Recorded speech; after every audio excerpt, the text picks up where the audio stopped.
গরিবের সংসারে যখন যেমন তখন তেমন করেই খেতে হয়। তো সে যাই হোক, আগের দিনে ফ্রিজে একটা মাছের মুড়ো ছিল, সেটা দিয়ে আজকে ছাঁচি কুমড়োর ঘন্ট করব। দেখো, প্রথমে মাছের মুড়োটাকে এখানে নুন হলুদ দিয়ে মাখিয়ে মাছের মুড়োটাকে ভেজে তুলে নিচ্ছি। আর এদিকে ছাঁচি কুমড়োটাকে একদম জিরি করে কুচিয়ে ধুয়ে জল ছড়িয়ে রেখে দিয়েছি। এবার ওই তেলেতেই একটা শুকনো লঙ্কা, তেজপাতা আর একটু পাঁচফোড়ন দিলাম। দিয়ে এবার দুটো রসুন থেতো করে দিয়ে দিয়েছি, আর ওপর থেকে একটা গোটা পেঁয়াজ কুচিয়ে তেলের উপরে দিয়েছি। এবার এটাকে একটু লাল লাল করে ভেজে নেব। ভেজে নেওয়ার পরে একটুখানি মাছের তেল ছিল সামান্য একটু, ওটা আর ফেলে দিলাম না, ওটাও এর মধ্যে দিয়ে দিলাম। আর ছাঁচি কুমড়োটা কেটে যে ধুয়ে রেখেছিলাম সেটা দিয়ে দিলাম।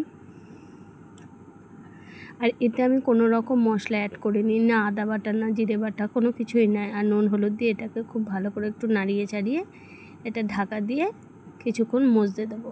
এটা একটু মজে যাবে আর এর থেকে জল ছাড়বে।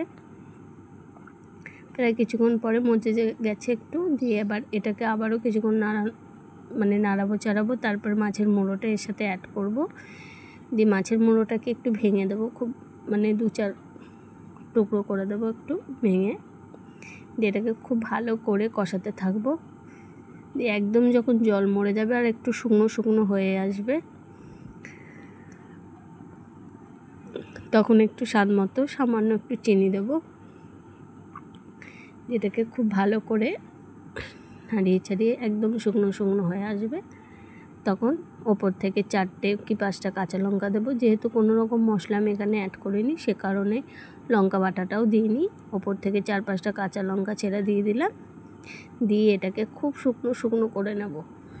এই ভাজা ভাজা করে শুকনো শুকনো করে নামিয়ে নেব আর গরম গরম ভাতে সার্ভ করব।